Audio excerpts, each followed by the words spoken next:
تاریکی میں نور دین سے ہو روشنی، کامیاب و کامراں ہو ہر بشر کی زندگی، وحی حق کا نور بھر کے اپنے قلب و ذہن میں، آدمیت پائے فوز دنیاوی و اخروی۔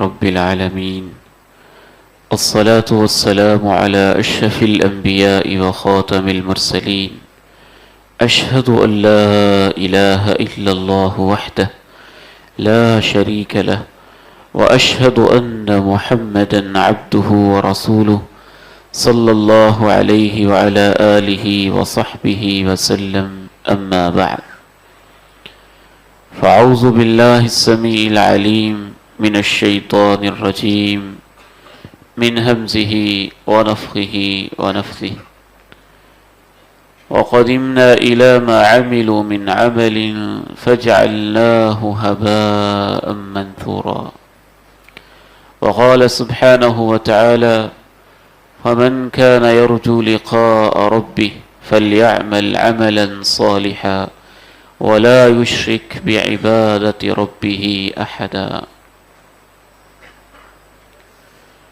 قابل احترام بھائیوں اور بزرگوں، معزز نوجوانوں اور عزیزوں، امت اسلامیہ کے اوپر سب سے پہلا دور ایسا گزرا ہے کہ جب امت کے صالح اور اچھے، پارسا اور متقی قسم کے لوگ نیکیاں کرتے تھے اور اپنی نیکیوں کو اس طرح سے چھپا کے رکھتے تھے جیسے اس دور میں ہم اپنے گناہوں کو چھپاتے ہیں، اور کہا کرتے تھے: المخلص من یکتم حسناتہ کما یکتم احدکم سیئاتہ۔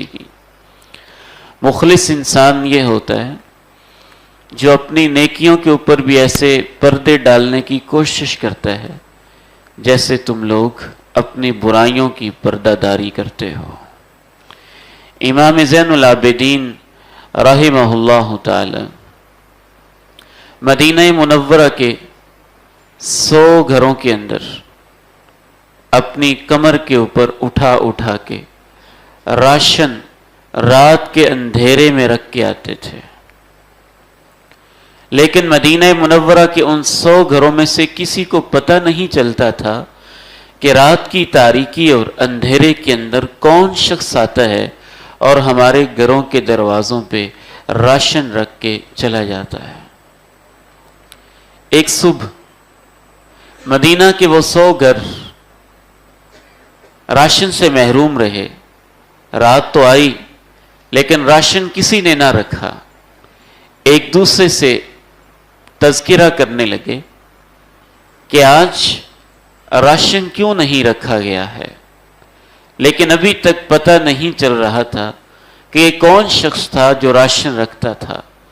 امام زین العابدین رحمہ اللہ تعالیٰ کو جب غسل دینے والے لوگوں نے غسل دیا تو غسل دیتے ہوئے ان کے کندھے کے اوپر نشان اور بوجھ کے نشان نظر آئے، تب جا کے ان کو اندازہ ہوا کہ یہی امام زین العابدین جو رات وفات پا گئے تھے، اپنے کندھوں پہ بوریاں اٹھا اٹھا کے لوگوں میں رکھ کے رات کے اندھیرے میں آ جایا کرتے تھے، آج جب ان کی وفات ہوئی ہے لوگوں کے گھر خالی رہ گئے ہیں اور ان کے کندھوں پہ جو بوجھ کا نشان ہے اس سے اندازہ ہوتا ہے کہ یہی تھے جو لوگوں کو گھروں میں راشن رکھ کے آیا کرتے تھے۔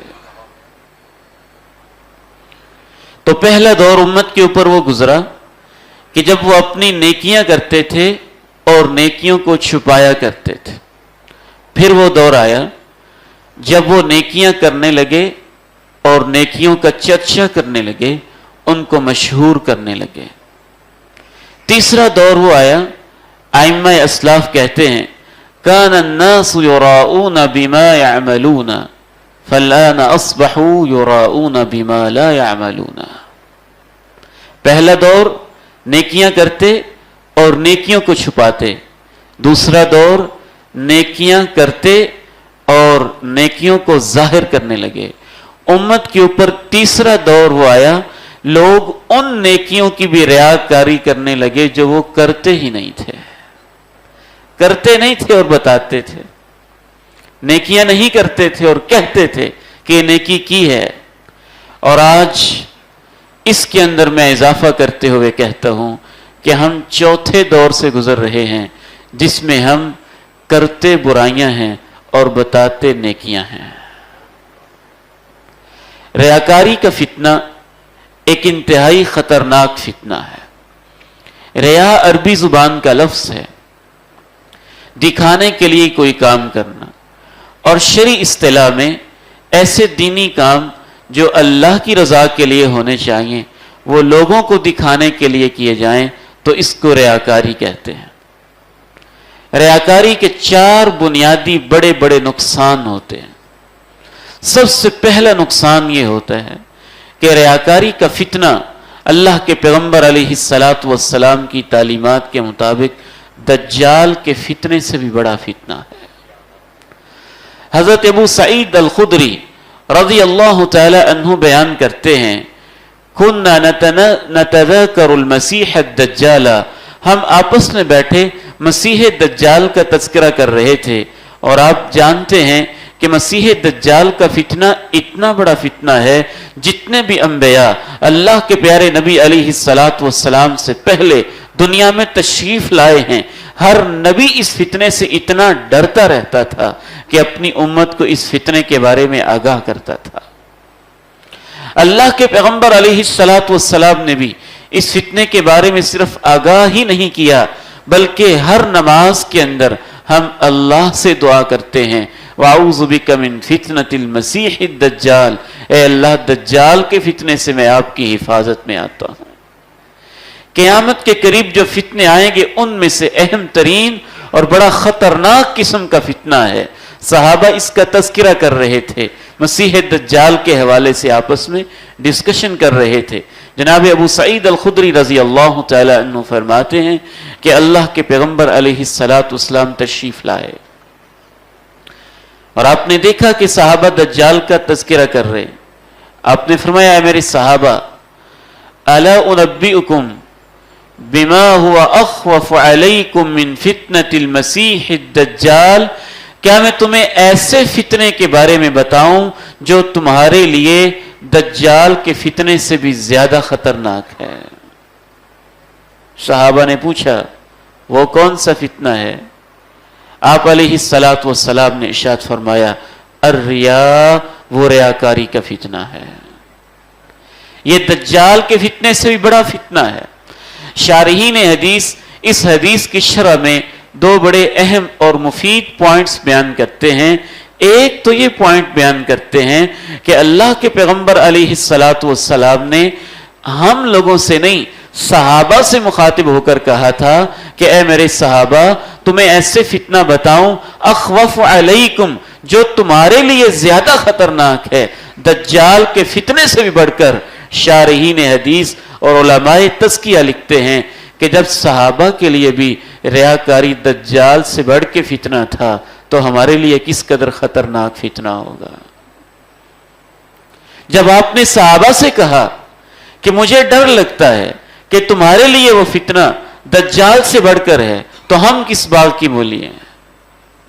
اور دوسری بات شارحین حدیث لکھتے ہیں کہ اللہ کے پیغمبر علیہ السلام نے اس فتنہ ریاکاری کو دجال سے بڑا فتنہ قرار دیا، اس لیے کہ دجال کا فتنہ بہت بڑا فتنہ ہے، لیکن وہ ایک مخصوص دور کے اندر مخصوص لوگوں کے لیے ہوگا، لیکن ریاکاری ایسا فتنہ ہے کہ یہ ہر دور کے ہر انسان کے لیے فتنہ ہے۔ اس لیے آپ نے کہا کہ یہ دجال سے بڑھ کے فتنہ ہے۔ دوسری بات، اس فتنے کے حوالے سے ذہن میں رکھیے کہ یہ اتنا عظیم اور بڑا فتنہ ہے جس کو اللہ کے پیغمبر علیہ السلام نے شرک کی ایک قسم قرار دیا ہے۔ شرک کی 2 قسمیں ہیں، شرک جلی اور شرک خفی، شرک اکبر اور شرک اصغر۔ شرک جلی یعنی بہت واضح شرک، اسی کا دوسرا نام ہے شرک اکبر یعنی بہت بڑا شرک، اور شرک کی دوسری قسم ہے شرک خفی